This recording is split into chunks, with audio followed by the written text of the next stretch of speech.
Let's make corn pasta. Thinly slice some fresh basil leaves. Grate 2 ears of corn to create a pulp.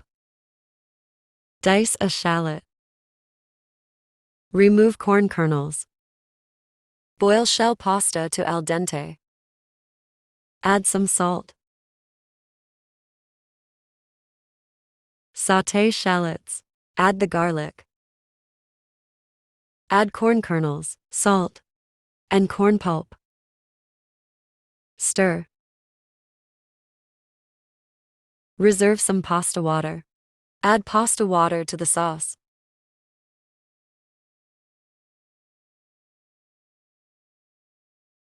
Stir pasta into the sauce. Garnish with fresh basil and serve.